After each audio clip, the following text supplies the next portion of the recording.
Assalamualaikum warahmatullahi wabarakatuh.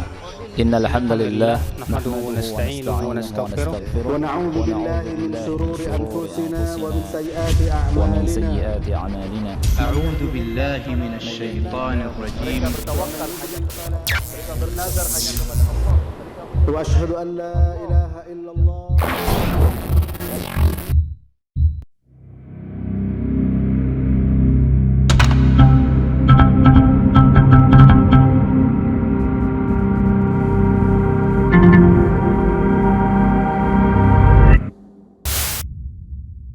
Alhamdulillah wassalatu wassalamu ala Rasulillah wa ala alihi wa sahbihi wa mawalah wa asyhadu an la ilaha illallah wahdahu la syarikalah wa asyhadu anna Muhammadan abduhu wa rasuluh sallallahu alaihi wa ala alihi wa sahbihi wa sallama tasliman katsira amma ba'du. Bapak Ibu jamaah hadirin yang kami hormati, kita bersyukur kepada Allah Subhanahu wa taala di kesempatan yang mulia ini Allah Subhanahu wa taala mengumpulkan kita untuk mendekat kepada ilmu agama, bersama-sama belajar memahami hakikat agama yang Allah turunkan kepada kita. Karena hanya belajar seorang mukmin bisa menjadi manusia yang berbeda antara dirinya dengan orang-orang Nasrani. Dan dengan mengamalkan apa yang kita pelajari, maka mukmin berbeda antara dirinya dengan orang-orang Yahudi. Barangkali Bapak Ibu sering mendengar para khatib atau para ustadz yang menyampaikan nasihat bahwa dalam surat Al-Fatihah Allah Subhanahu wa taala menyebutkan ada 3 jenis manusia. Yang pertama adalah al-maghdubi alaihim, manusia-manusia yang dimurkai, dan merekalah orang-orang Yahudi. Dan yang kedua ad-dhalin, orang-orang yang sesat, dan merekalah orang-orang Nasrani. Mengapa mereka disebut al-maghdubi alaihim? Mengapa mereka disebut sebagai manusia yang dimurkai? Jawabannya sebagaimana disebutkan dalam hadis riwayat Ahmad, sebabnya adalah karena mereka tidak mau mengamalkan ilmu yang mereka miliki. Dan itulah karakter terbesar Yahudi. Mereka paham kebenaran tapi tidak mau melakukannya, tidak mau mempraktekannya. Dan yang kedua adalah makhluk yang Allah sebut dengan ad-dhalin, dan mereka orang-orang Nasrani. Mengapa disebut ad-dhalin? Karena mereka adalah orang yang beramal namun tidak didasari dengan landasan ilmu, beramal enggak punya dalil, sehingga Allah sebut mereka orang yang tersesat. Karena itu hadirin yang dimuliakan Allah Subhanahu wa taala, pada saat kita menjadi seorang muslim yang berusaha menggabungkan dua ini, berusaha berilmu, berusaha untuk mempelajari ilmu agama, dan berusaha mengamalkan ilmu agama, maka kita menjadi seorang muslim yang berbeda dengan Yahudi dan Nasrani.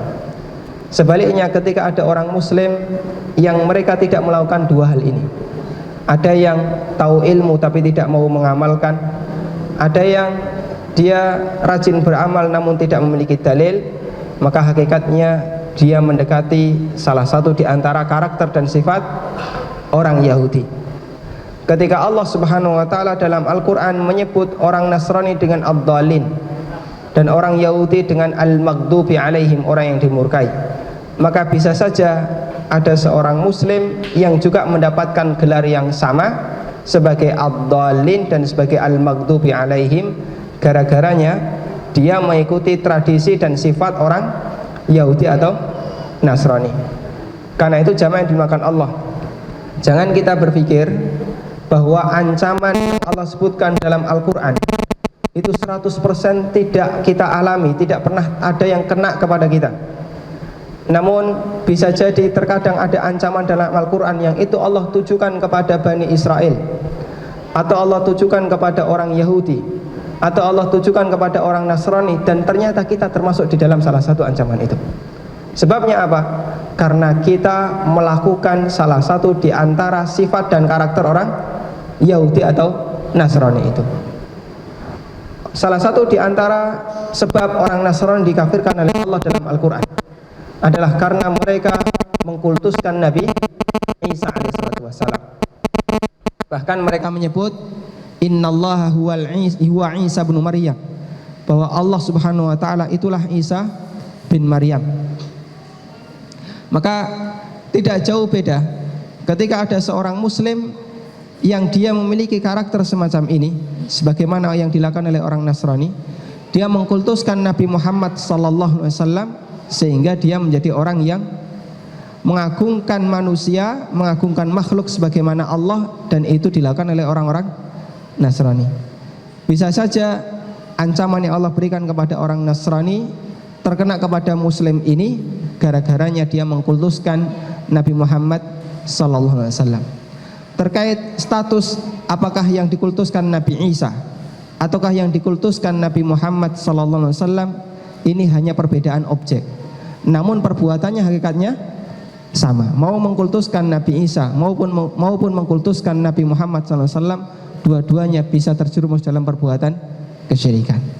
Karena itu jamaah yang dimuliakan Allah Subhanahu wa taala, sekali lagi kita layak bersyukur kepada Allah ketika Allah Subhanahu wa taala menjadikan Anda manusia yang bersyahwat terhadap ilmu, menjadikan Anda manusia yang masih punya keinginan untuk mendekat kepada ilmu, punya keinginan untuk belajar. Semoga ini salah satu di antara langkah awal, titik permulaan kita bisa menjadi mukmin yang sejati, berbeda dari Yahudi dan Nasrani. Judul yang diberikan kepada saya, sebelumnya saya mohon maaf Bapak Ibu, jadi saya posisinya sebagai pengganti dari Ustadz Ahmad Zainuddin. Kalau beliau punya banyak pengalaman belajar di Timur Tengah, saya belajarnya hanya sebentar, sehingga bisa dipastikan nanti apa yang saya sampaikan jauh dari kualitas yang diinginkan oleh panitia. Judul yang diberikan kepada saya, sepakat kita bodoh. Saya kira Bapak Ibu juga mendapatkan broadcast itu.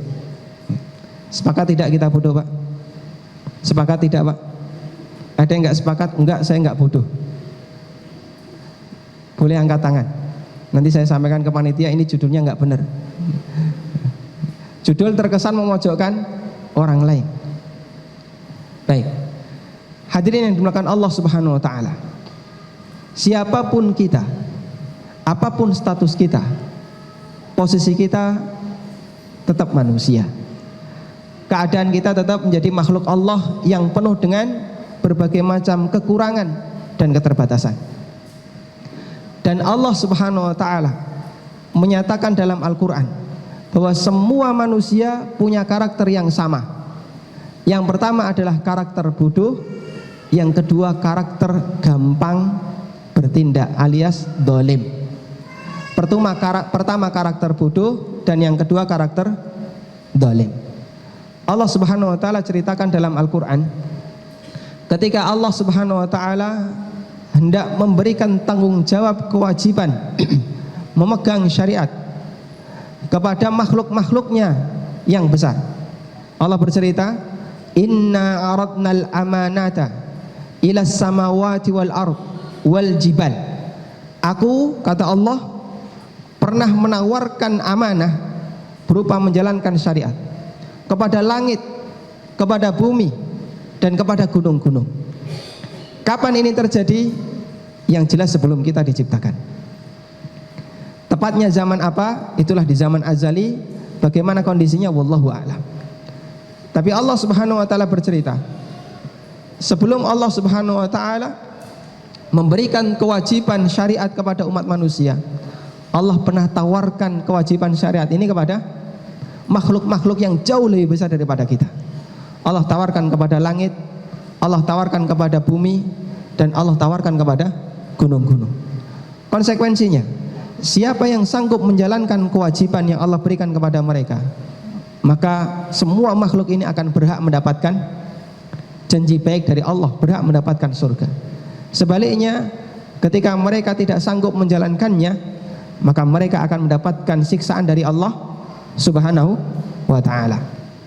Jadi jamaah yang dimuliakan Allah, kita dan makhluk yang ada di sekitar kita semuanya sama-sama ciptaan Allah, dan semuanya bisa berkomunikasi dengan Allah Subhanahu wa ta'ala. Jangan kita bayangkan yang bisa sholat hanya manusia atau jin. Langit, bumi, gunung, dan makhluk-makhluk yang ada di sekitar kita. Mungkin saja mereka menjalankan sholat sesuai dengan apa yang Allah Subhanahu wa Ta'ala tetapkan untuk mereka. Karena itu ketika membaca ayat ini, jangan kita bayangkan terus bagaimana cara puasanya langit, andaikan langit itu menjalankan syariat. Bagaimana cara puasanya bumi, andaikan bumi menjalankan syariat. Atau puasanya gunung, andaikan mereka diperintahkan untuk menjalankan syariat. Itu di luar logika kita. Tapi yang jelas Allah pernah bercerita, Allah bercerita bahwa Allah telah menawarkan tanggung jawab syariat ini kepada makhluk-makhluk yang besar, yang kemampuannya jauh lebih hebat daripada kita. Allah tawarkan kepada langit, Allah tawarkan kepada bumi dan gunung. Namun apa yang terjadi? Fa'abaina ayyahmilnaha. Tidak ada satupun di antara mereka yang sanggup untuk menanggungnya. Mereka enggan untuk menanggungnya. Enggak sanggup ya Allah. Sehingga konsekuensinya ketika mereka enggak sanggup, maka mereka tidak mendapatkan janji baik, dan juga sekaligus mereka tidak mendapatkan ancaman keburukan. Kehidupan begitu selesai, langit, bumi, gunung hilang. Enggak ada istilah hisab. Berbeda dengan orang yang mendapatkan kewajiban ini. Kata Allah, fa'abaina ayyahmilna. Tidak ada satupun di antara mereka yang sanggup untuk mengembannya. Karena tidak sanggup, sehingga gunung, langit dan bumi besok di hari kiamat Allah musnahkan. Tidak ada istilah hisab. Mereka enggak dapat nikmatnya surga, mereka juga tidak mendapatkan ancaman neraka. Namun apa yang terjadi? Wa hamalahal insan. Wa hamalahal insan. Ternyata kewajiban itu diemban oleh manusia. Dan kita sanggup mengembannya. Lalu Allah Subhanahu wa taala menyatakan dalam lanjutan ayat, wa kanal insanu dzaluman jahula. Dan manusia semuanya siapapun dia punya dua karakter ini. Pertama, dia orang yang zalim, suka tidak berbuat adil, mendolimi dirinya sendiri atau orang lain. Yang kedua, dia adalah makhluk yang jahul, makhluk yang bodoh. Sehingga siapapun dia pasti punya dua karakter ini. Pertama orang yang zalim, kedua orang yang bodoh. Karena itu hadirin dimuliakan Allah, judul yang tertera dalam pengumuman, sepakat kita bodoh, itu karena kita manusia. Dan setiap manusia pasti dia memiliki dua sifat ini. Pertama, dia orang yang zalim, makhluk yang zalim. Yang kedua, dia makhluk yang bodoh. Karena itu hadirin dimuliakan Allah Subhanahu wa taala, setelah kita mengetahui bahwa semua kita adalah makhluk yang bodoh, yang perlu kita pikirkan berikutnya adalah, lalu bagaimana caranya agar sifat semacam ini tidak banyak mempengaruhi kehidupan kita. Karena dua karakter ini adalah sebab terbesar manusia melakukan penyimpangan terhadap amanah yang Allah bebankan kepada mereka. Kemudian hadirin dimuliakan Allah, selain ayat ini yang menunjukkan bahasanya semua manusia itu bodoh, Allah Subhanahu wa taala juga ceritakan dalam Al-Qur'an bahwa setiap manusia yang lahir di muka bumi ini, mereka adalah manusia yang tidak tahu sama sekali tentang ilmu. Allah Subhanahu wa taala berfirman dalam Al-Qur'an, wallahu akhrajakum mim butuni ummahatikum la ta'lamuna syai'a. Allah Subhanahu wa taala mengeluarkan kalian dari perut ibu kalian, dari rahim ibu kalian, la ta'lamuna syai'a, dalam kondisi kalian tidak tahu apapun, dalam kondisi kalian bodoh sama sekali. Kita tidak tahu mana yang hak, yang batil, mana yang benar, mana yang salah. Bahkan kita tidak tahu siapa yang ada di lingkungan kita. Itulah kondisi manusia ketika mereka dilahirkan. Bahkan sifat semacam ini juga dimiliki oleh seorang nabi yang mulia, Nabi Muhammad sallallahu alaihi wasallam. Andaikan bukan karena petunjuk dari Allah, Nabi kita Muhammad sallallahu alaihi wasallam itu menjadi orang yang tidak tahu sama sekali. Allah Subhanahu wa taala menceritakan dalam Al-Qur'an, "Ma kunta tadri mal kitab walal iman."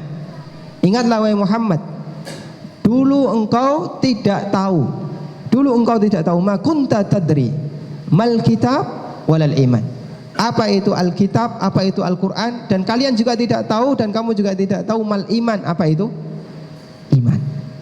Sehingga karakter ini, karakter bodoh, tidak hanya dimiliki oleh manusia biasa, termasuk dimiliki oleh seorang nabi sebelum Allah Subhanahu wa taala memberikan kepada beliau wahyu darinya. Karena itu sekali lagi sepakat kita bodoh, sebabnya adalah karena kita manusia, kita dilahirkan dari rahim ibu kita dalam kondisi buta sama sekali, dan kondisi kita sebagai manusia yang penuh dengan kelemahan, tidak tahu apa yang bermanfaat bagi kita. Karena itulah Allah Subhanahu wa taala berikan peluang bagi kita untuk kemudian menghilangkan kebodohan itu sedikit demi sedikit melalui belajar dan melalui mendekatkan diri kita kepada wahyu yang Allah Subhanahu wa taala turunkan. Karena itu hadirin yang dimuliakan Allah Subhanahu wa taala, sekali lagi setelah kita faham bahwa hakikatnya kita semua adalah orang bodoh, tugas berikutnya adalah bagaimana caranya agar kebodohan ini tidak memberikan dampak buruk bagi kita, atau bagaimana caranya agar kebodohan yang ada dalam diri kita bisa kita kurangi sehingga karakter yang buruk ini tidak lagi melekat dalam diri kita dalam waktu yang lama. Dan itulah yang akan kita bahas, bagaimana caranya agar kita menjadi manusia yang selamanya tidak bodoh. Karena saya yakin tidak ada satupun orang yang ingin disebut dia orang bodoh. Sementara Allah sebut semua manusia bodoh. Terus bagaimana caranya? Maka jadilah manusia yang berusaha menghilangkan kebodohan itu. Hadirin yang dimuliakan Allah Subhanahu wa taala, Allah Subhanahu wa taala memberikan banyak sekali penekanan kepada kita agar kita berusaha untuk belajar dan belajar menuntut ilmu yang Allah ajarkan. Allah Subhanahu wa taala dalam Al-Qur'an menuntun kepada kita agar kita mendahulukan ilmu sebelum kita beramal dan sebelum kita berucap. Kata Allah Subhanahu wa taala dalam Al-Qur'an, fa'lam annahu la ilaha illallah wastaghfir li dzambika walil mu'minin. Fahamilah, ilmuilah bahasanya dialah la ilaha illallah, zat yang tidak ada sembahan yang berhak disembah kecuali dia. Wastaghfir li dzambika, dan mintalah ampunan untuk dosamu, walil mu'minin, dan untuk orang-orang yang beriman. Dari ayat ini hadirin dimakan Allah, Imam Al-Bukhari rahimahullah membuat kesimpulan, al-ilmu qabla al-qaul wal amal. Seseorang wajib mendasari setiap ucapan dan perbuatannya dengan berilmu terlebih dahulu. Karena kalau orang beramal tanpa ilmu, maka dia beramal dengan karakter utamanya, karakter pertamanya, yaitu kebodohan.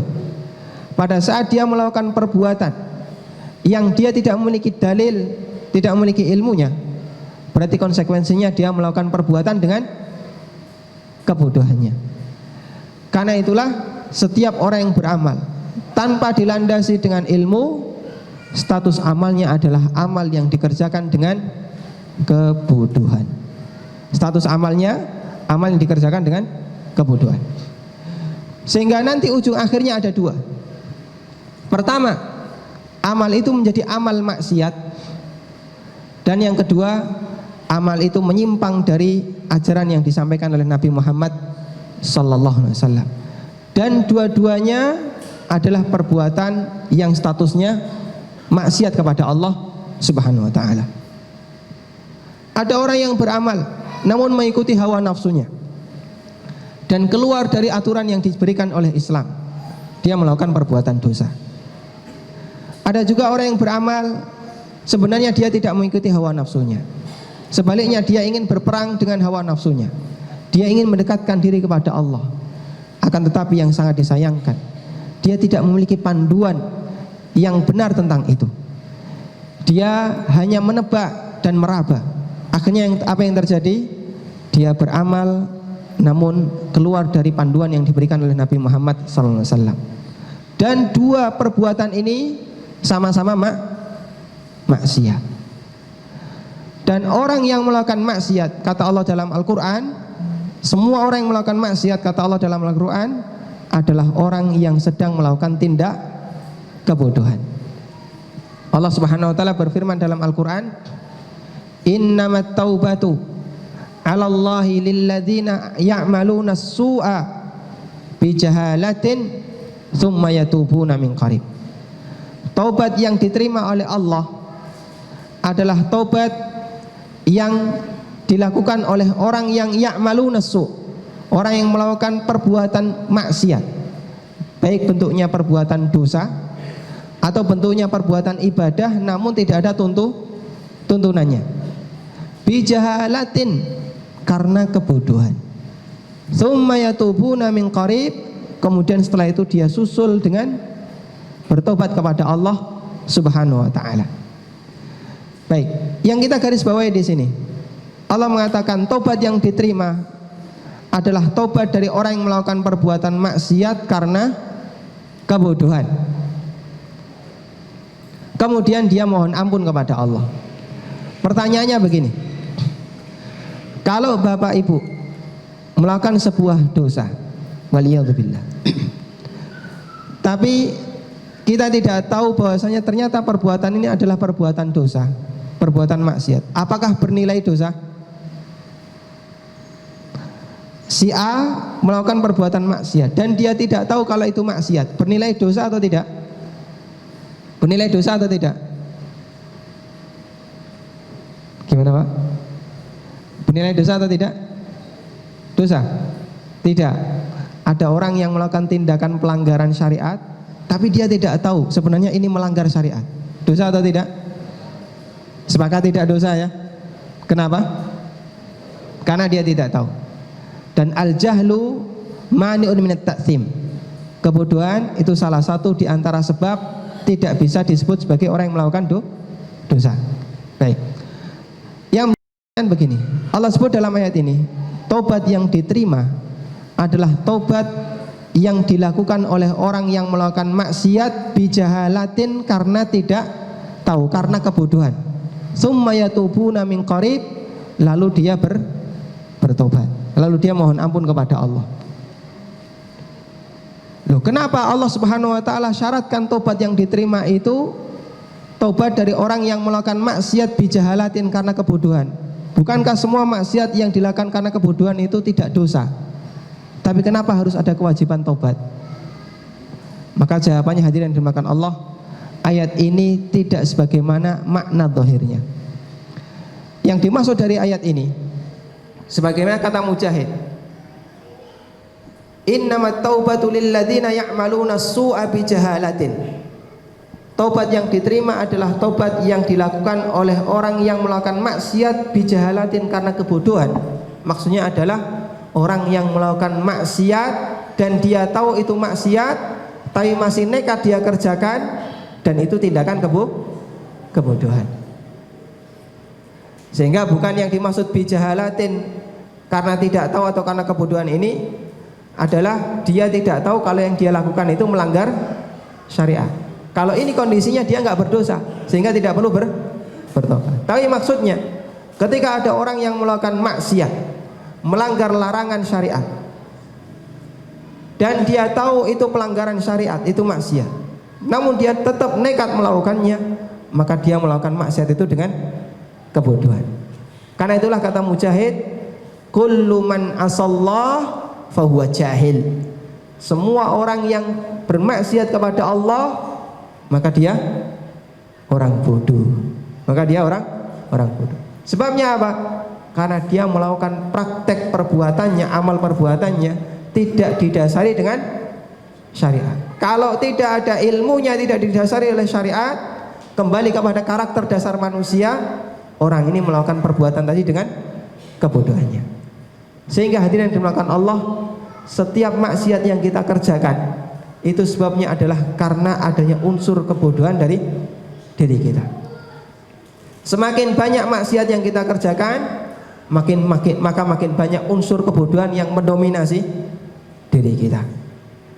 Karena itulah jamaah yang dimuliakan Allah, kita bisa memahami kenapa Allah Subhanahu wa taala menyebut manusia itu bodoh, yang mereka butuh cahaya ilmu. Karena setiap praktek perbuatan yang kita kerjakan tanpa ilmu, nanti muaranya ada dua. Kalau tidak perbuatan maksiat, yang kedua perbuatan yang melanggar aturan Nabi SAW, ibadah yang keluar dari aturan Nabi sallallahu alaihi wasallam, dan itu juga perbuatan dosa. Kemudian hadirin yang dimuliakan Allah Subhanahu wa taala, Rasulullah sallallahu alaihi wasallam dalam banyak hadisnya juga memberikan motivasi kepada kita untuk banyak mendekat kepada ilmu. Di antaranya dalam hadis riwayat Abu Dawud dan Tirmidzi dari sahabat Abu Darda radhiyallahu anhu, Nabi sallallahu alaihi wasallam menyebut orang yang berilmu itu seperti ahli warisnya para nabi. Nabi sallallahu alaihi wasallam bersabda, "Innal ulama warasatul anbiya. Innal anbiya lam yuwarrithu dinaran wala dirhaman. Innama warrasul ilma. Faman akhadahu akhadha bihadzin wafir." Sesungguhnya para ulama merekalah ahli waris para nabi. Bapak Ibu bisa bayangkan, kalau Anda menjadi ahli waris si A, berarti hubungan Anda dengan si A itu hubungan yang dekat atau jauh? Hubungan yang dekat atau jauh? Hubungan yang dekat. Orang itu semakin banyak dapat warisan, berarti hubungan dia dengan si mayit makin dekat atau makin jauh? Makin dekat. Dalam warisan, orang itu mendapatkan jatah warisan bertingkat. Ada yang dapat warisan hanya 1/8, ada yang 1/6, ada yang sangat banyak, bahkan ada yang mendapatkan jatah warisan yang disebut dengan asobah, sisa. Karena yang dibagi pakai per itu semuanya kecil-kecil, sisanya besar sendiri. Contohnya siapa? Anak atau bapak. Dia mendapatkan jatah warisan yang namanya asobah. Setelah mungkin 1/8 dikasihkan ke istri, 1/3 dikasihkan ke ibu, atau 1/6 dikasihkan ke ibu atau bapak. Anak mendapatkan setengah, atau anak mendapatkan sisanya yang jauh lebih besar. Sehingga semakin besar nilai warisan itu menunjukkan bahwasanya hubungan dia dengan si mayit semakin dekat. Nabi sallallahu alaihi wasallam menyebut para ulama sebagai ahli waris para nabi. Rasulullah sallallahu alaihi wasallam menyebut para ulama sebagai ahli waris para nabi. Yang ini menunjukkan bahasanya para ulama adalah manusia yang hubungannya paling dekat dengan para nabi. Semakin banyak ilmu yang dia miliki, semakin banyak pengetahuan syariat yang dia miliki, berarti semakin banyak jatah warisan yang dia dapatkan. Itu artinya apa? Berarti semakin dekat pula hubungan dia dengan Rasulullah sallallahu alaihi wasallam. Karena itulah Nabi sallallahu alaihi wasallam mengatakan, "Faman akhadahu akhadha bihadzin wafir." Siapa yang mengambil banyak ilmu, berarti dia mengambil jatah warisan yang sangat banyak dari Rasulullah atau dari para nabi alaihi wassalatu wassalam. Bapak Ibu yang dimuliakan Allah, ada sebuah cerita yang menarik. Ini pernah dialami oleh Abu Hurairah radhiyallahu anhu. Pergilah Abu Hurairah ke sebuah pasar di kota Madinah. Kemudian Abu Hurairah mengumumkan kepada masyarakat, "Wailakum, warathatun Nabi sallallahu alaihi wasallam yuzau fil masjid wa antum yashtaruna huna." Kalian ini kenapa sedang warisan Nabi sallallahu alaihi wasallam, sementara warisan Nabi sallallahu alaihi wasallam sedang dibagikan di masjid? Mengapa kalian sedang sibuk jual beli di sini? Tidakkah kalian ini mendapatkan warisan dari Nabi sallallahu alaihi wasallam? Begitu mendapatkan pengumuman demikian, maka spontan orang-orang yang ada di pasar tadi langsung bubar dan menuju Masjid Nabawi. Sesampainya di masjid, mereka masuk masjid dan lihat di sana yang ada adalah orang yang sedang mengerjakan sholat, atau orang yang membaca Quran, atau ada orang yang sedang belajar ilmu agama, membahas masalah halal dan haram. Sehingga mereka kecewa. Mana kata Abu Hurairah, katanya ada pembagian warisan Nabi sallallahu alaihi wasallam. Maka pulanglah mereka, atau kembalilah mereka ke pasar. Karena ketika itu Abu Hurairah tetap menunggu di pasar. Kemudian mereka mengadu kepada Abu Hurairah radhiyallahu anhu. "Mana wahai Abu Hurairah, katanya ada pembagian warisan Nabi sallallahu alaihi wasallam di masjid." Tanya Abu Hurairah, apa yang kalian lihat di masjid? Saya lihat ada orang yang sholat, ada orang yang membaca Quran, ada orang yang belajar ilmu agama. Apa jawab Abu Hurairah? Dzaka warasatul anbiya. Itulah warisan Nabi Muhammad sallallahu alaihi wasallam. Jadi warisan Nabi sallallahu alaihi wasallam bukan harta, bukan dinar, bukan dirham, namun warisan Rasulullah sallallahu alaihi wasallam adalah ilmu. Dan Nabi sallallahu alaihi wasallam itu tidak mewarisi harta. Nabi sallallahu alaihi wasallam pernah bersabda, "Inna ma'syaral anbiya lam yurith." Sesungguhnya para nabi itu tidak meninggalkan warisan. Termasuk Nabi kita Muhammad sallallahu alaihi wasallam.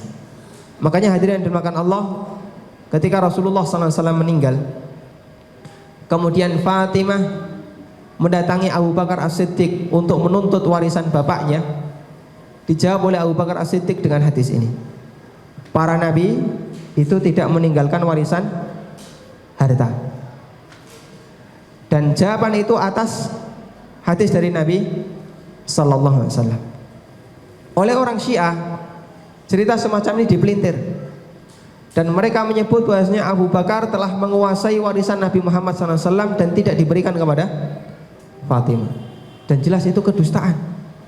Untuk apa Abu Bakar radhiyallahu anhu sampai kemudian tega-teganya menyimpan warisan Nabi Muhammad sallallahu alaihi wasallam, padahal Nabi Muhammad sallallahu alaihi wasallam sampai beliau meninggal, Nabi sallallahu alaihi wasallam itu baju besinya masih tergadai kepada orang Yahudi. Artinya Nabi sallallahu alaihi wasallam dalam kondisi tidak mampu untuk melunasinya sampai beliau meninggal sallallahu alaihi wasallam. Tega-teganya Abu Bakar As-Siddiq sampai menguasai harta warisannya, sementara Nabi sallallahu alaihi wasallam sampai beliau meninggal baju besinya masih tergadai. Utang untuk beli gandum belum lunas. Maka di sini menunjukkan bahwa dusta ketika ada orang yang mengatakan Abu Bakar As-Siddiq menguasai warisan Nabi sallallahu alaihi wasallam dan tidak diberikan kepada anak keturunannya. Yang benar, semua warisan Nabi Muhammad sallallahu alaihi wasallam setelah beliau meninggal dalam bentuk harta itu dibagikan kepada umat, menjadi hak milik umat, dibagikan kepada kaum muslimin. Karena Nabi sallallahu alaihi wasallam tidak mewarisi harta, tapi warisan beliau adalah ilmu. Karena itu hadirin yang dimuliakan Allah, semoga ini memberikan motivasi kepada kita. Kalau kita ingin menjadi manusia yang dikatakan dekat dengan Nabi sallallahu alaihi wasallam, jadilah ahli waris para nabi. Jadilah orang yang selalu berusaha mendekat dengan ilmu. Semakin banyak ilmu yang kita miliki, berarti semakin banyak jatah warisan yang diberikan kepada kita. Itu artinya kedekatan kita dengan mereka, hubungan kita dengan mereka semakin dekat dibandingkan mereka yang tidak berilmu. Kemudian jamaah yang dimuliakan Allah Subhanahu wa taala, keutamaan ilmu yang lainnya disebutkan dalam hadis yang diriwayatkan oleh Imam Ahmad dan Muslim dari Abu Hurairah radhiyallahu anhu. Rasulullah sallallahu alaihi wasallam bersabda, "Man salaka tariqan yaltamisu fihi ilman, sahhalahu Allahu bihi tariqan ilal jannah." Barang siapa yang menempuh satu jalan dalam rangka menuntut ilmu, maka Allah mudahkan baginya jalan menuju surga. Sehingga belajar termasuk salah satu di antara cara untuk memudahkan kita dalam meniti jalan menuju surga. Semua orang ingin dapat surga dengan cara yang mudah. Apalagi kita hidup di zaman yang serba mempertimbangkan nilai ekonomi. Dalam teori ekonomi, kita mendapatkan teori mengeluarkan modal yang sekecil-kecilnya untuk dapat untung yang sebesar-besarnya. Gimana caranya cepat kaya? Kita juga dimotivasi oleh Nabi sallallahu alaihi wasallam, gimana caranya biar bisa masuk surga dengan cara yang paling mudah. Salah satu yang perlu kita catat adalah hadis ini. Rasulullah sallallahu alaihi wasallam memberikan salah satu kata kunci agar kita bisa mudah masuk surga. Caranya adalah dengan salaka tariqan yaltamisu fihi ilman, menempuh jalan dalam rangka menuntut ilmu. Mungkin bisa dicatat, yang dimaksud salaka tariqan yaltamisu fihi ilman itu ada dua makna. Menempuh jalan dalam rangka menuntut ilmu, kata para ulama, di sana ada dua makna. Makna yang pertama adalah Anda keluar dari rumah menuju majelis taklim dengan menempuh jalan tertentu. Kita berangkat dengan pakai kendaraan apapun bentuknya, kemudian kita belajar di sana. Sehingga yang dimaksud salakut thariqon berdasarkan makna ini adalah sulukut thariq ad-dhahir, menempuh jalan lahiriah. Kemudian makna yang kedua, yang ini tidak kalah penting. Yang dimaksud man salaka thariqan yaltamisu fi ilman, siapa yang menempuh jalan dalam rangka menuntut ilmu. Makna yang kedua adalah mudzakaratul ilmi, belajar dan mengkaji ilmu dengan cara membaca dan mengulang pelajaran yang kita dapatkan. Bapak Ibu selama pengajian memiliki banyak sekali catatan. Sampai di rumah dibaca ulang atau dicocokkan dengan ayat atau hadis yang tadi kita terima. Ini juga termasuk salaka thariqan yaltamisu fihi ilman, menempuh jalan dalam rangka mencari ilmu. Karena dengan mudzakarah, dengan kita belajar, berarti kita menambah pengetahuan agama yang kita miliki. Janji Nabi SAW untuk orang yang melakukan dua ini, baik keluar rumah dalam rangka menghadiri majelis ilmu, atau yang kedua dia beli banyak buku untuk kemudian dikaji dan dipelajari. Orang yang melakukan dua hal ini, kata Nabi SAW, sahalahullahu lahu thariqan ilal jannah, Allah mudahkan baginya jalan menuju surga. Allah mudahkan baginya jalan menuju surga. Dan makna Allah mudahkan baginya jalan menuju surga ada dua menurut penjelasan para ulama. Yang dimaksud Allah mudahkan jalan baginya menuju surga adalah besok di hari kiamat. Makna yang pertama, besok di hari kiamat Allah berikan orang ini kemudahan untuk menuju surganya Allah Subhanahu wa taala. Allah kasihkan dia kemudahan ketika meniti sirat, ketika menuju surga Allah Subhanahu wa taala. Ini mana yang pertama. Mana yang kedua, sahalahullahu thariqan ilal jannah, Allah mudahkan baginya jalan menuju surga. Mana yang kedua adalah Allah mudahkan dia untuk mendapatkan banyak sekali ilmu. Allah bukakan kepadanya berbagai macam ilmu yang dulunya tidak dia ketahui. Sebelumnya dia masih bodoh, dia masih tidak tahu. Begitu ada usaha untuk belajar, di saat itulah tiba-tiba Allah Subhanahu wa taala berikan dia banyak sekali hidayah. Allah mudahkan baginya untuk memahami berbagai macam masalah yang sebelumnya belum pernah dia ketahui. Karena hanya dengan ilmu orang bisa menuju surganya Allah Subhanahu wa taala. Sehingga hadirin yang dimuliakan Allah, dalam hadis ini mengandung dua amal sekaligus dan dua balasan sekaligus bagi orang yang mau menuntut ilmu. Amal yang pertama adalah keluar rumah dalam rangka menghadiri majelis ilmu. Dan amal yang kedua adalah memperbanyak buku catatan atau membaca buku catatan atau memperbanyak buku-buku di rumah untuk kemudian dipelajari dan diambil kesimpulan yang benar di sana. Sementara janji yang diberikan oleh Nabi SAW, yang pertama berupa janji besok di akhirat dimudahkan menuju surga, dan yang kedua janji dalam bentuk Allah Subhanahu wa taala bukakan untuknya berbagai macam ilmu yang selama ini belum dia ketahui. Ini janji Nabi SAW bagi orang yang menempuh jalan dalam belajar. Kemudian hadirin yang dimuliakan Allah Subhanahu wa taala, lebih dari itu hadirin yang dimuliakan Allah, kita bisa perhatikan bagaimana kelebihan ilmu dibandingkan harta yang dimiliki oleh manusia. Dan dua hal ini, ilmu dan harta, adalah sumber syahwat semua manusia. Kata Nabi SAW, atau dalam riwayat kata Ibnu Abbas radhiyallahu anhuma, manhumani la yashba'an, ada dua orang yang bersyahwat terhadap sesuatu yang tidak pernah puas. Ada dua model manusia yang selalu bersyahwat untuk mengejar sesuatu dan dia tidak pernah puas dalam mengejarnya. Yang pertama, sahibul ilmi, sahibul ilmi. Yang pertama adalah orang yang belajar menuntut ilmu. Orang yang memiliki syahwat terhadap ilmu, dia tidak akan pernah puas dalam belajar.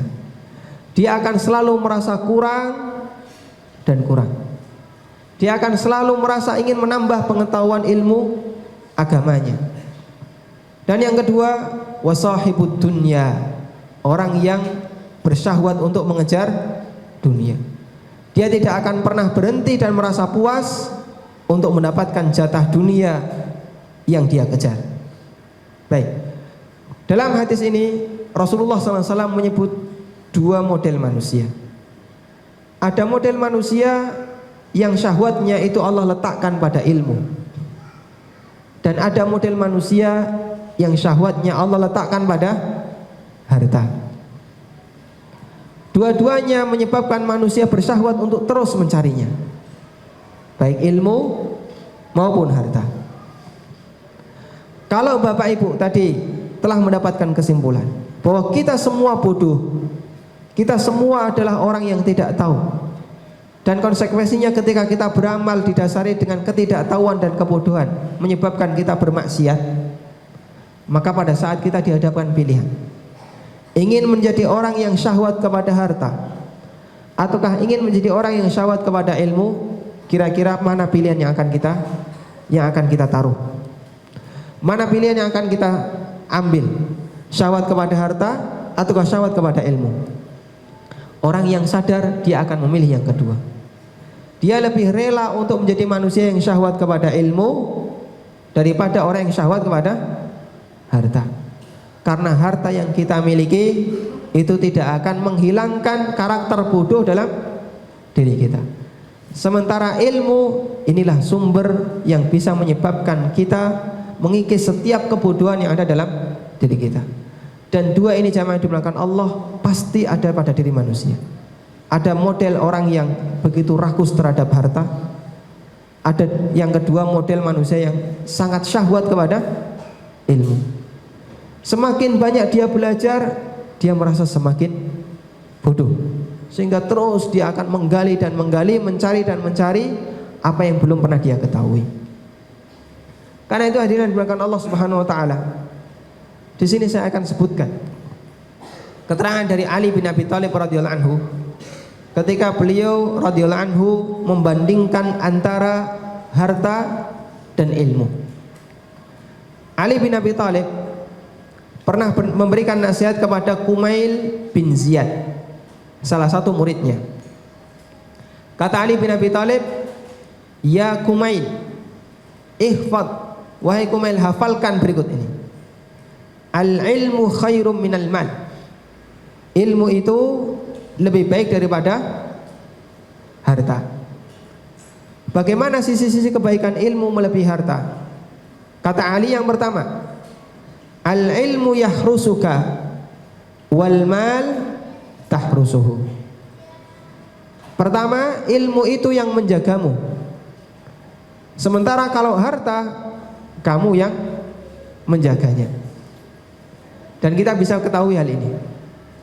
Kalau Bapak Ibu punya ilmu, punya pengetahuan agama, tahu tentang masalah kebenaran dan kebatilan, setiap kita beramal, maka ilmu ini yang akan membisikkan dalam diri kita.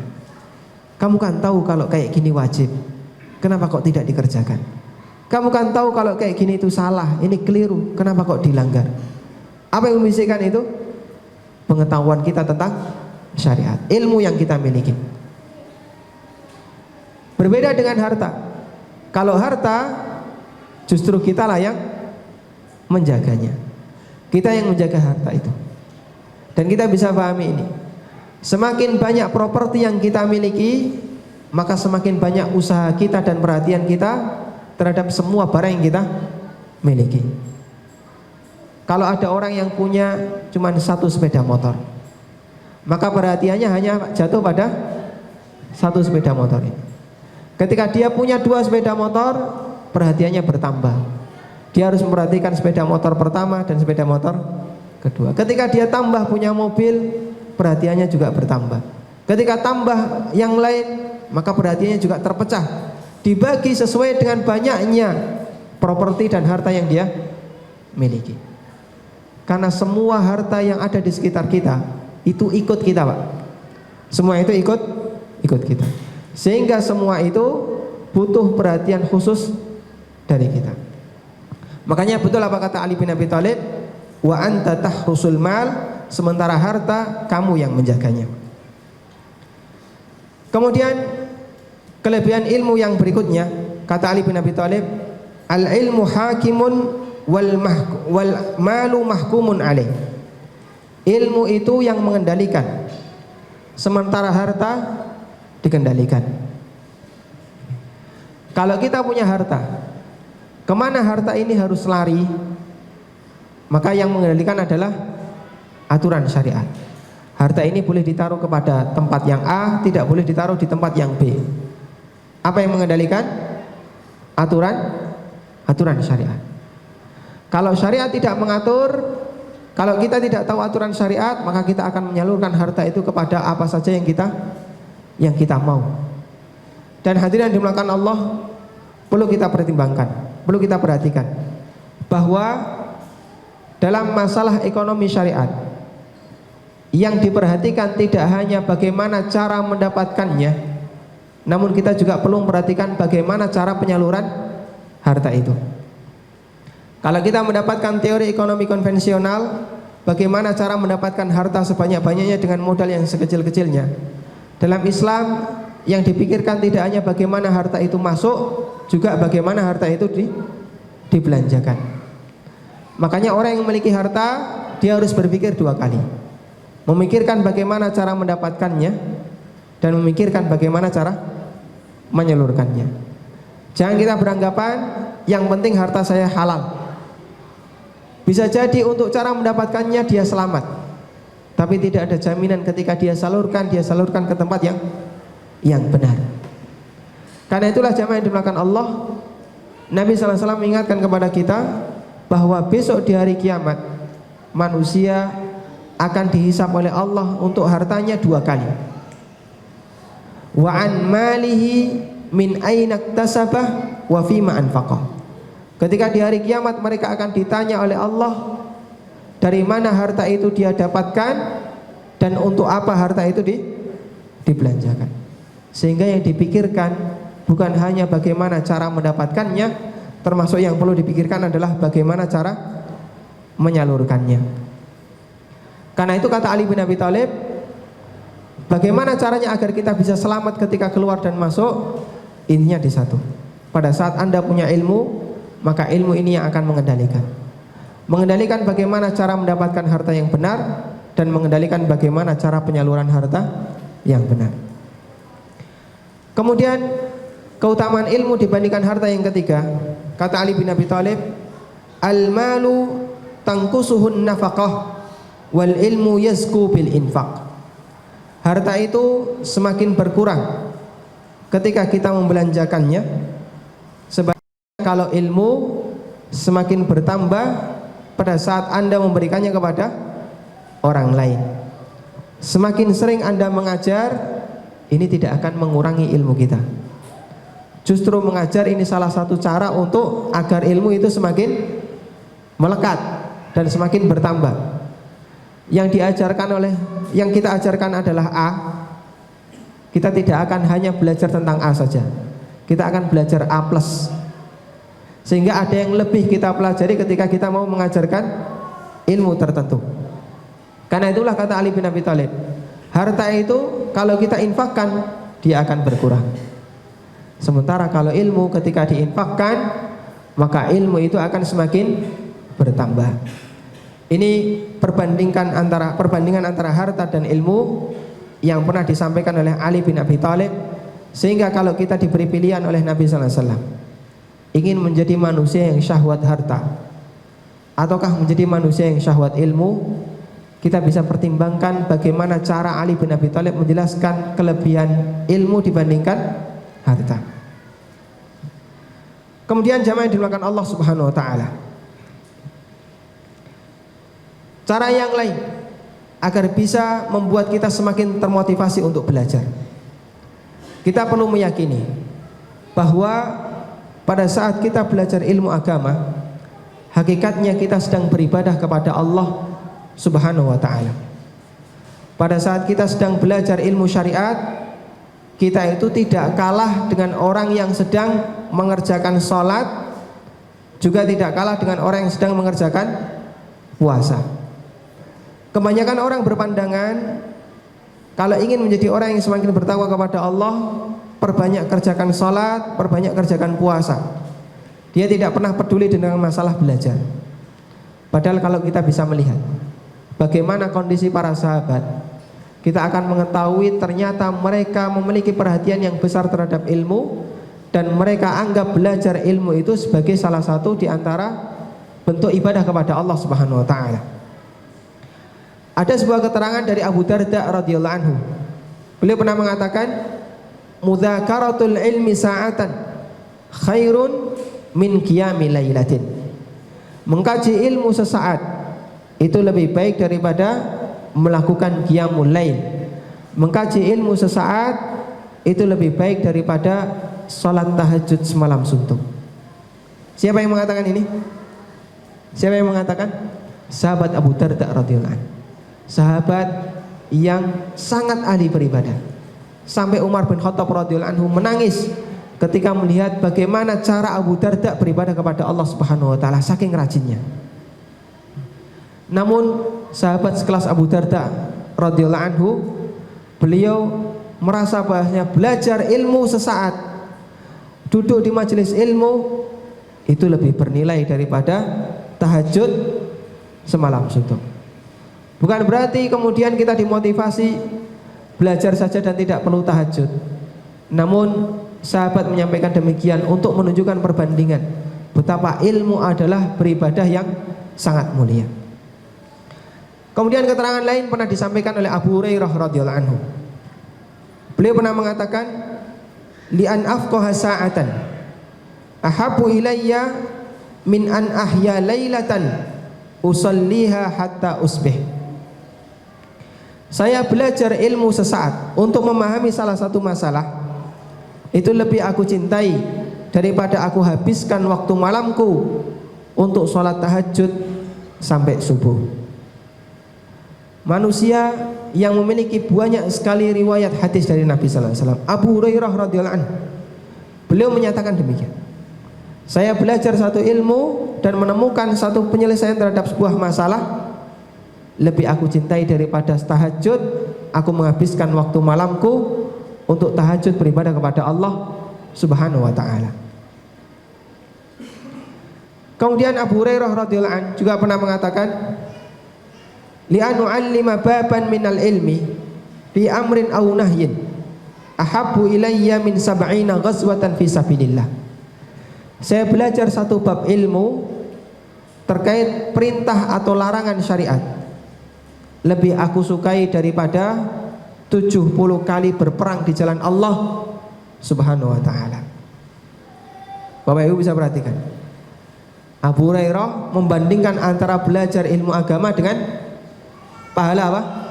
Jihad fisabilillah. Kata beliau, saya belajar ilmu agama, menurut Abu Hurairah saya lebih merasa beribadah kepada Allah dibandingkan 70 kali jihad fisabilillah. Siapa di antara kita yang pernah punya pahala jihad? Siapa di antara kita yang pernah berperang di jalan Allah? Gak ada satupun yang berani angkat tangan. Gak ada satupun di antara kita yang pernah melakukan itu. Sahabat yang pernah melakukan itu, ketika mereka bandingkan antara ibadah jihad dengan ibadah belajar ilmu agama, mereka lebih bisa merasa khusyuk, lebih bisa merasa dapat pahala dengan belajar ilmu agama dibandingkan merasa dapat pahala ketika melakukan jihad. Yang ini menunjukkan bagaimana mereka meyakini bahwa belajar ilmu agama ini termasuk ibadah. Sudah berapa tadi Pak? Pernyataan sahabat sudah berapa? Ada 3. Saya tambahkan keterangan dari Ibnu Abbas radhiyallahu anhu, salah satu sahabat yang bergelar apa? Turjumanul Quran, penerjemahnya Al-Quran, yang didoakan oleh Nabi sallallahu alaihi wasallam untuk menjadi orang yang paham tentang Al-Quran. Apa kata Ibnu Abbas? Tadzakurul ilmi ba'da lailatin ahabbu ilaiha min ihya'iha. Saya belajar ilmu beberapa jam dalam semalam, beberapa jam saja, tidak habis waktunya untuk belajar. Ada waktu untuk istirahat. Saya belajar ilmu beberapa jam dalam semalam, ahabbu ilayya, lebih aku cintai min ihya'iha, daripada aku habiskan waktu malam itu untuk tahajud.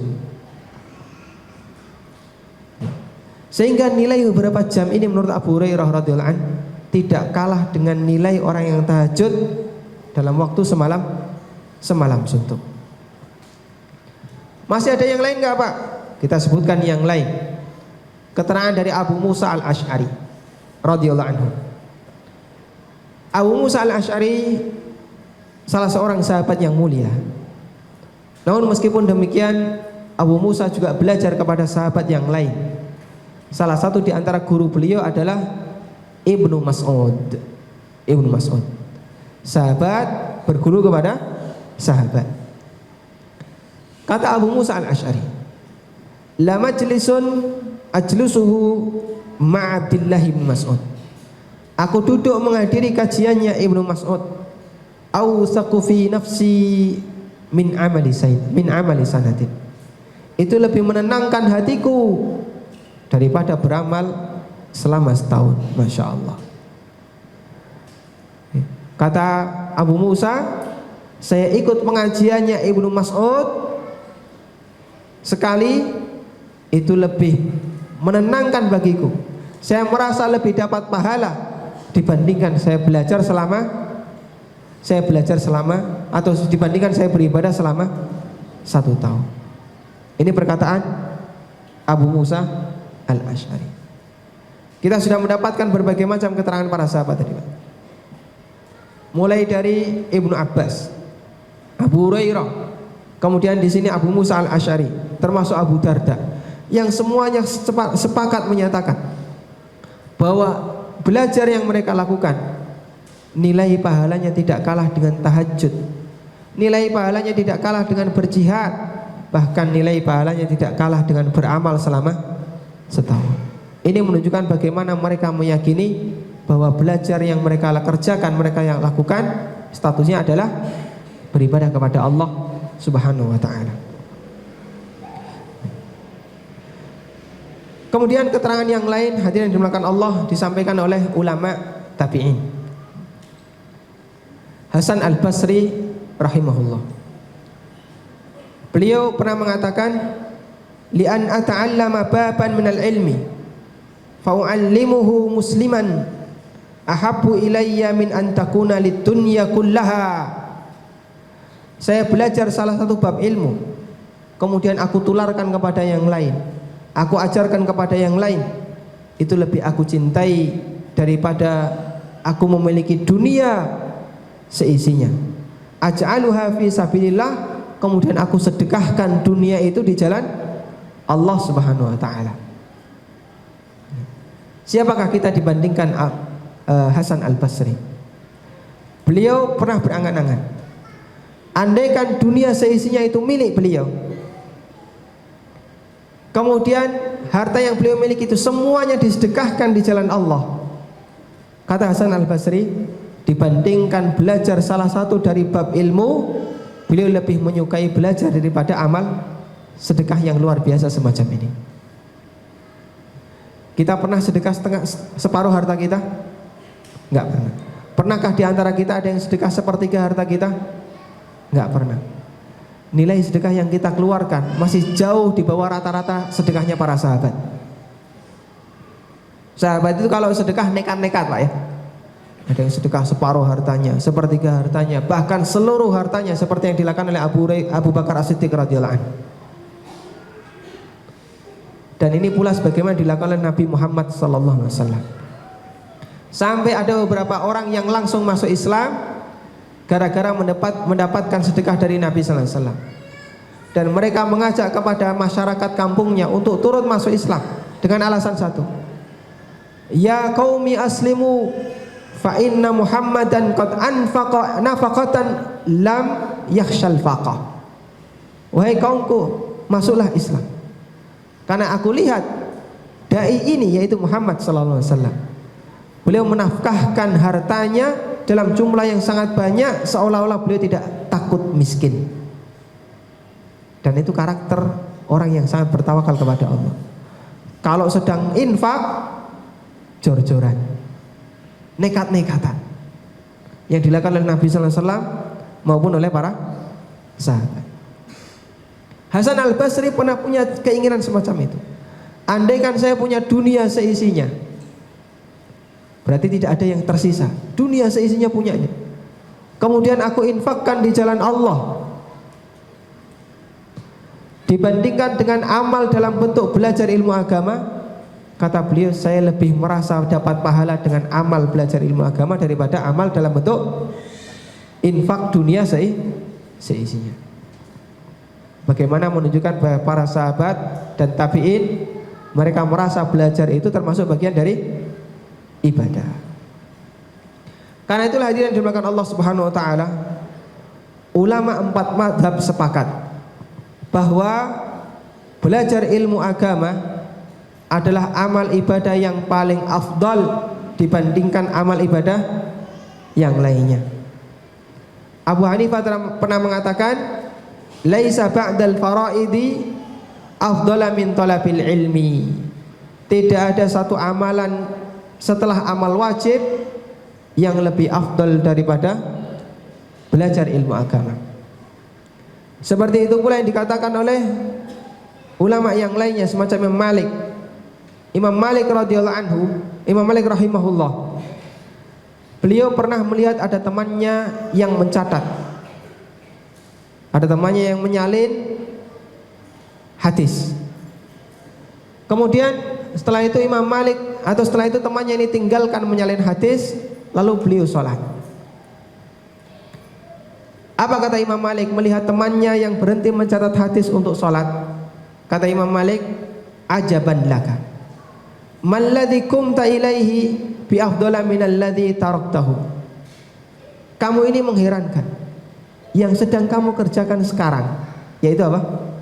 Sholat, tidak lebih afdal dibandingkan yang tadi kamu kerjakan, yaitu belajar ilmu agama. Sehingga menurut madzhab Malikiyah, menurut Imam Malik, belajar ilmu agama lebih afdal daripada salat. Seperti itu pula yang dikatakan oleh Imam Ahmad bin Hanbal radhiyallahu. Beliau menyatakan bahwasanya belajar ilmu agama lebih afdal daripada jihad dan lebih afdal daripada salat. Sehingga ulama 4 madzhab sepakat bahwa mengkaji ilmu agama hukumnya lebih afdal dibandingkan ibadah-ibadah sunnah yang lainnya. Karena itu hadirin dimuliakan Allah Subhanahu wa taala, dari sini Allah Subhanahu wa taala telah memberikan banyak sekali kemudahan bagi kita. Setelah kita mengetahui bahwasanya hukum asal kita adalah orang yang bodoh, sehingga setiap kita beramal yang tidak didasari oleh ilmu pasti jatuh pada maksiat atau perbuatan yang melanggar aturan Nabi, dan itu dua-duanya dosa yang disebut oleh Allah sebagai amal yang dilakukan karena kebodohan. Maka cara satu-satunya untuk bisa meninggalkan setiap sifat bodoh ini adalah dengan belajar.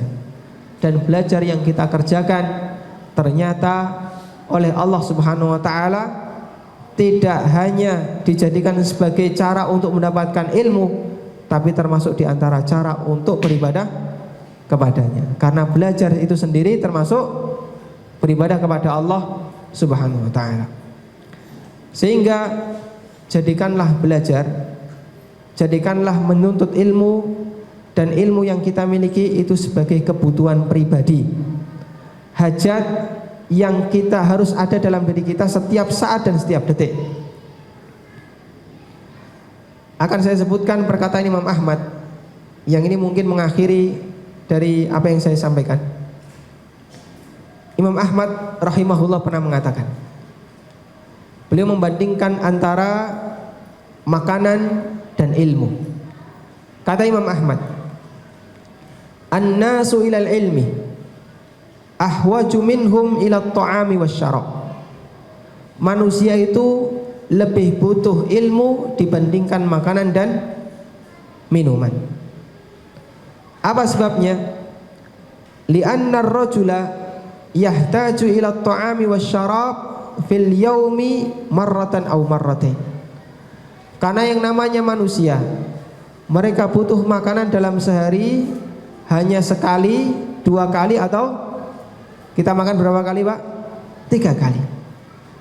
Kita tidak mungkin makan setiap saat, tapi kita hanya butuh makan sekali, 2 kali, atau 3 kali. Wa hajatu ilal ilmi bi'adati anfasihi. Sementara kita butuh ilmu sejumlah nafas yang keluar dari diri kita.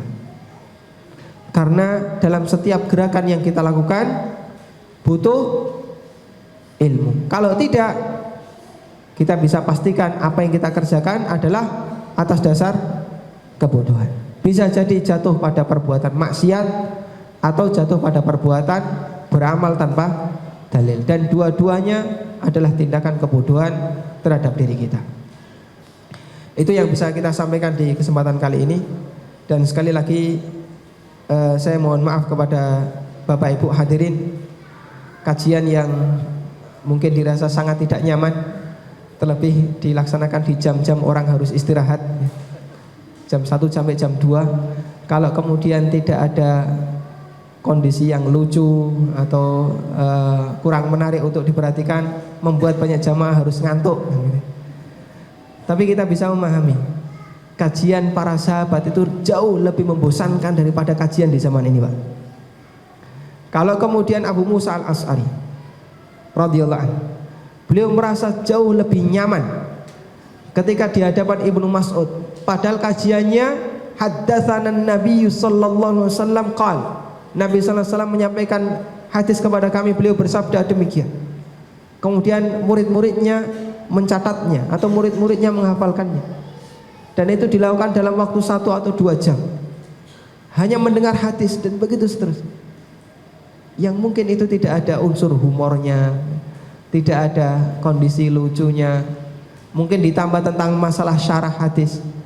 Tapi oleh Abu Musa ini lebih menenangkan bagi beliau dibandingkan kajian yang di situ ada unsur lucunya. Karena itu jamaah yang dimulakan Allah Subhanahu wa taala, jangan kita pernah merasa saya rugi ikut kajian karena di situ tidak ada humornya, tidak ada yang menarik. Tapi tanamkan dalam diri kita, setiap ada sesuatu yang baru terkait masalah agama, meskipun itu hanya 1 kalimat atau 2 kalimat dari kajian yang kita lakukan, hakikatnya itulah warisan Nabi yang sedang kita dapatkan. Jaga baik-baik. Semakin banyak yang kita kumpulkan, semoga kita menjadi manusia yang semakin dekat hubungannya dengan Rasulullah sallallahu alaihi wasallam. Semoga bermanfaat. Terima kasih Bapak Ibu telah mendengarkan. Wassallallahu ala nabiyyina Muhammadin wa ala alihi wa sahbihi wasallam.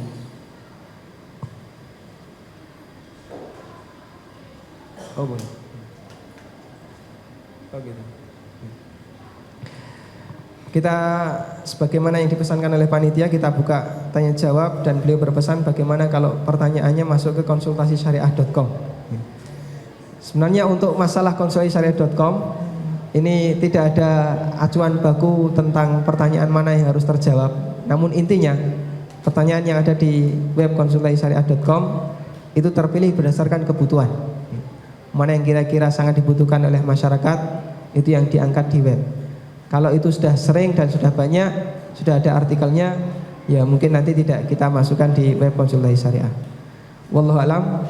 Bagi yang Bapak Ibu yang ingin menyampaikan pertanyaan, kami persilahkan, dan saya sudah siap untuk mencatatnya. Barangkali ada yang menarik, nanti saya bawa pulang.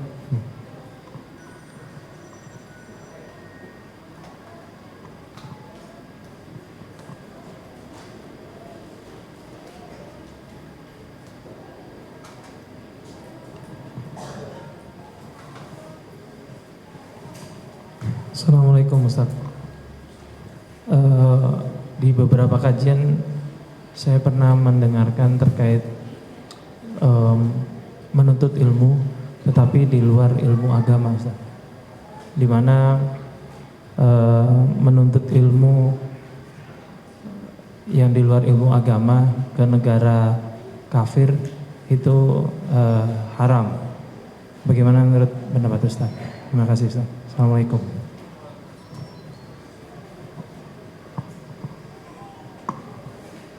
Iya. Pertanyaan yang sangat berat. Bagaimana hukum belajar ilmu dunia ke negara kafir? Acuannya begini. Bapak Ibu yang dimuliakan Allah, Allah perintahkan kepada seluruh kaum muslimin untuk berhijrah dari negeri kafir menuju negeri muslim. Dan orang berhijrah mendapatkan janji banyak keutamaan dari Allah Subhanahu wa taala. Di antaranya Allah berfirman, "Wa may yuhajir fi sabilillahi yajid fil ardi muraghaman katsiran wa sa'ah." Barang siapa yang rela berhijrah di jalan Allah, maka dia akan mendapatkan kesempatan hidup yang lebih mulia dan kelonggaran dalam mencari nafkah. Kemudian ayat-ayat yang lain yang menunjukkan keutamaan berhijrah. Di antaranya wa may yakhruj min baitihi muhajiran ilallahi tsumma yudrikul maut faqad waqa'a ajruhu 'ala Allah. Barang siapa yang dia keluar rumahnya dalam rangka berhijrah kemudian sampai dia mati sebelum sampai tujuan, faqad waqa'a ajruhu 'ala Allah, maka dia mendapatkan pahala yang sempurna di sisi Allah Subhanahu wa taala. Yang ini semua menunjukkan Allah Subhanahu wa taala memotivasi kita untuk berhijrah. Dan hijrah secara umum ada dua. Pertama, hijrah lahir, bentuknya adalah kita meninggalkan negeri kafir menuju negeri muslim. Dan yang kedua, hijrah batin. Bagaimana bentuknya? Bentuk hijrah batin adalah meninggalkan semua yang Allah haramkan untuk memilih apa yang Allah halalkan. Baik, kalau untuk hijrah batin mungkin tidak bermasalah. Bagaimana dengan hijrah lahir? Meninggalkan negeri kafir menuju negeri muslim. Hukum asalnya kita diperintahkan untuk ini, berhijrah dari negeri kafir, meninggalkan negeri kafir menuju negeri muslim. Karena itu orang yang dari negeri muslim menuju negeri kafir, berarti dia sedang apa, Pak? Sedang apa? Melawan arus. Seharusnya muslim yang ada di negeri kafir itu pindah semuanya ke negeri muslim. Tapi orang ini sebaliknya, dia berada di negeri muslim malah balik menuju ke negeri kafir. Sudah? Sehingga orang ini hakikatnya sedang melakukan tindakan yang berlawanan dengan perintah. Kalau kita masuk pada kaidah ini, melakukan tindakan yang berlawanan pada perintah, selanjutnya apakah itu diperbolehkan ataukah tidak? Kembali kepada kajian maslahat dan madharat. Kembali kepada kajian maslahat dan madharat. Jika kedatangan kita ke negeri kafir mendatangkan maslahat yang besar, sementara madharatnya bisa ditekan, maka berarti perpindahan kita ke sana meninggalkan perintah semacam ini diperbolehkan. Namun dengan syarat sifatnya muaqqat, sifatnya sementara. Tapi jika kemudian keberangkatan kita negeri kafir sebaliknya tidak memberikan maslahat yang besar, justru sebaliknya akan bisa memberikan ancaman madharat yang lebih besar, maka kedatangan kita ke negeri kafir tidak diperbolehkan. Misalnya ada orang yang ingin mengambil sekolah lanjutan ke negeri kafir dan di sana dipastikan nanti dia tidak bisa melaksanakan sholat jamaah, tidak bisa jumatan, kadang puasa saja nggak bisa, sholat 5 waktu bahkan harus nyuri-nyuri tempat. Dia hanya bisa melakukan sholat 5 waktu kalau kemudian sembunyi di dalam WC misalnya. Maka yang semacam ini tidak boleh dia lakukan, karena bisa dipastikan kehadirannya ke negeri kafir akan menyebabkan keruntuhan agamanya, membahayakan agamanya. Tapi kalau kemudian kehadiran dia ke negeri kafir untuk mendapatkan ilmu yang bermanfaat dibutuhkan oleh umat di negeri muslim tidak ada, sementara dia bisa menjamin di sana tidak akan jatuh ke dalam kubang maksiat, tetap bisa menjaga kewajiban, insya Allah kehadirannya di negeri kafir diperbolehkan. Sebagaimana dulu kaum muslimin berdagang ke negeri kafir untuk mendapatkan keuntungan duniawi di zaman para sahabat, namun mereka menjamin kehadiran mereka tidak akan sampai meruntuhkan dan melunturkan agama yang mereka miliki. Wallahu a'lam. Yang lain?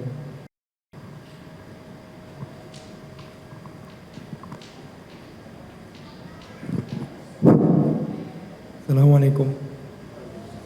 Ustadz, sebagai seorang karyawan perusahaan IT, itu saya tuh dituntut untuk selalu belajar ilmu dunia, gitu, terutama ilmu IT. Apalagi perkembangannya begitu pesat gitu. Nah, sering waktu itu habis. Artinya banyak waktu yang ini untuk istilahnya mengikuti perkembangan itu, harus belajar. Nah, bagaimana kiat-kiatnya Ustadz supaya itu tuh bisa masuk ibadah juga gitu. Dan apakah apa yang bisa kita niatkan supaya waktu kita itu nggak terbuang hanya untuk niatan dunia. Karena mau nggak mau untuk tetap bisa bekerja itu harus belajar yang waktunya juga banyak juga. Terima kasih. Waalaikumsalam warahmatullah. Apa hukum menuntut ilmu dunia dan belajar ilmu dunia yang itu menyita waktu lebih banyak? Selama manusia tidak menghabiskan waktunya hanya untuk dunia dan dunia, insya Allah dia masih dalam koridor yang diperbolehkan. Salah satu di antara doa Nabi Sallallahu Alaihi Wasallam, dan doa ini rutin beliau ucapkan. Beliau mengatakan dalam doanya, wala taj'al ad-dunya akbara hammina wa mablagha ilmina. Ya Allah, janganlah engkau jadikan dunia sebagai puncak tertinggi cita-citaku, wa mablagha ilmina, dan puncak dari pengetahuanku. Kadang ada orang yang dia pengetahuan dunianya sangat rinci, detail, paham betul, tapi Masya Allah, suruh wudhu saja nggak bisa. Bagaimana cara sholat yang benar saja nggak paham. Bagaimana syarat-syarat puasa nggak paham.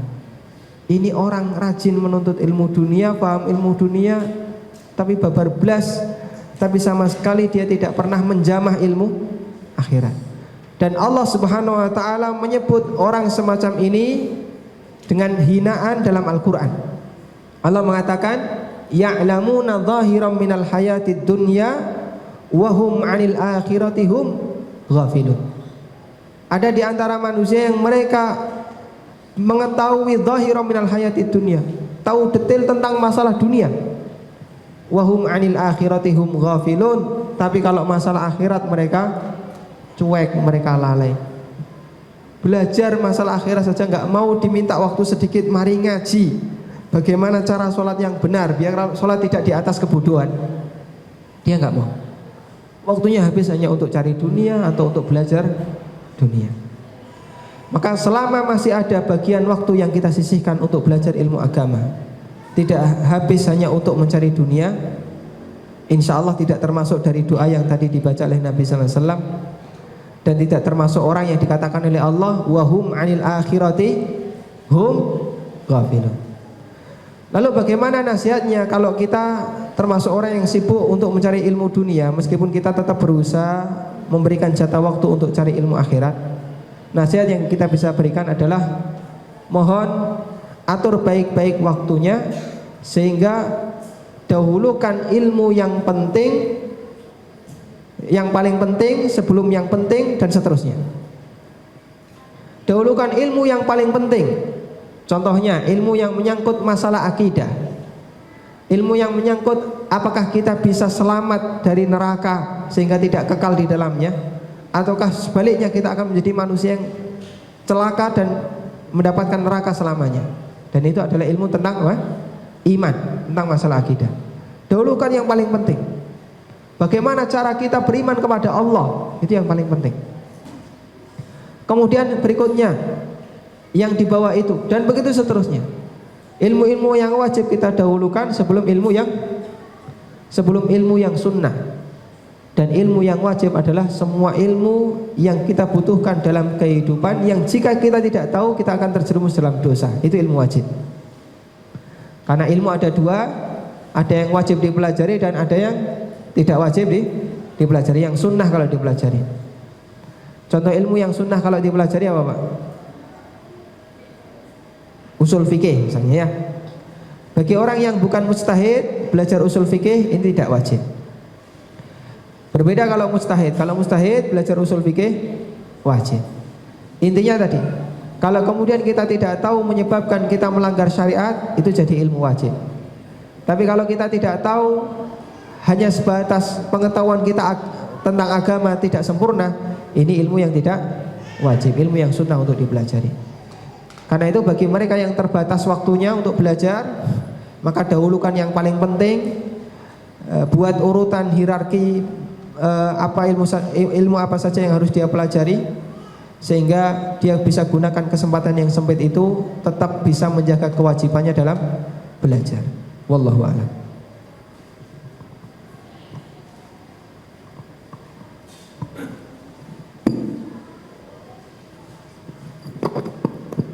Assalamualaikum warahmatullahi wabarakatuh. Waalaikumsalam warahmatullahi wabarakatuh. Ustadz, seperti yang kita ketahui di Indonesia, khususnya setidaknya di lingkungan sekitar saya, masih lebih banyak pembela kebiasaan daripada pembela kebenaran. Ada beberapa ilmu yang baru saya ketahui, ada yang sesuai sunnah dan ada yang di luar sunnah. Dan di saat kita berbagi ilmu tersebut atau berusaha untuk menasihati ke sahabat kita, ujung-ujungnya mereka bertanya, kalau kita masih melakukan kebiasaan tersebut yang sebenarnya di luar sunnah, apakah kita dosa? Bukankah kembali lagi ke Allah akan menerima atau tidak? Bagaimana cara yang paling lembut dan paling cerdas untuk menyampaikan secara lisan? Jazakallah khair. Waalaikumsalam warahmatullahi wabarakatuh. Jazakallah khairan. Ya. Menghadapi komunitas kadang lebih sulit daripada menghadapi individu. Karena komunitas itu biasanya saling membela. Sama-sama tidak tahu ilmu dan mereka saling membela tidak tahu. Bagaimana cara menyampaikan yang paling lembut secara lisan? Mungkin kalau secara lisan lebih sulit daripada secara tulisan. Ada sebagian orang yang kalau membaca tulisan itu lebih tidak tersindir daripada kalau mendengarkan secara lisan. Makanya di beberapa tempat orang yang minta nasihat tentang masalah dakwah, kita hanya bisa sarankan sebelum Anda sampaikan secara lisan, kasih dulu artikel. Kadang ini lebih mengena, lebih tidak menyindir, lebih tidak nyinggung daripada kalau kita ngomong langsung. Dan salah satu di antara kelebihan artikel itu bisa memberikan penjelasan lebih komplit daripada lisan kita. Karena artikel itu yang bicara penulisnya, bukan kita. Beda kalau kemudian kita menyampaikan isi artikel, mungkin dia akan mengatakan bisa jadi kamu salah paham. Kamu siapa? Kan bukan ustadz. Tapi kalau artikel yang dia terima, di situ ada nama ustadznya, ada nama penulisnya, dia sedang berkomunikasi dengan penulis. Kita bisa sedikit berlepas tangan, merasa tidak ikut campur. Dia silahkan dipelajari artikel itu. Kalau kemudian di situ ada yang salah, dikritik. Yang dikritik kan bukan kita, tapi artikelnya. Nah, disitulah dia akan mulai berpikir. Ya. Kalau kemudian ini tidak mungkin kan bagaimana? Ya, cara yang tadi disampaikan secara lisan, ini alternatif yang kedua. Setelah kalau tidak mungkin kan disampaikan melalui artikel. Karena ada model manusia yang ketika dikasih artikel ya nggak diperhatikan sama sekali, ya mau diterima ditumpuk, nggak pernah dibaca. Ya. Kemarin sudah dibaca belum? Seminggu yang lalu lupa ya, malah tak pakai bungkus misalnya.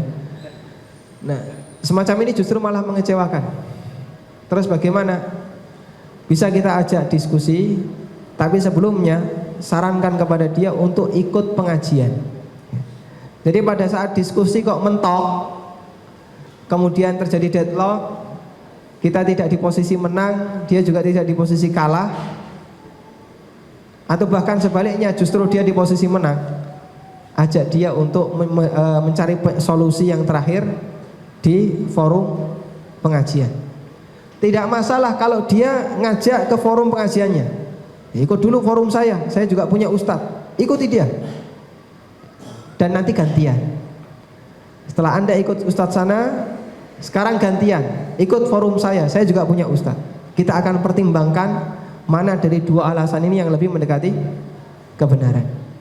Karena terkadang membuka wacana seseorang, membuka pencerahan kepada seseorang, terkadang dengan cara melakukan konfrontatif semacam ini, membenturkan antara pendapat dengan pendapat yang lain. Intinya satu, ngajak dia mikir dulu. Kalau dia sudah mau mikir, berarti dia bukan model orang yang cuek terhadap ilmu. Karena penyakit cuek kepada ilmu ini yang paling sulit untuk ditembus, Pak. Kalau sudah nggak peduli dengan ilmu, mau belajar, nggak pernah mau menyentuh ilmu, dikasih artikel nggak dibaca, hidupnya hanya yang penting happy dan happy, sudah susah sekali untuk mengingatkan orang semacam ini. Jadi ajak dia mikir dulu, terkadang agak konfrontatif, membenturkan pendapat dengan pendapat yang lain. Semoga ini salah satu di antara cara agar dia bisa mendapatkan hidayah. Wallahu a'lam.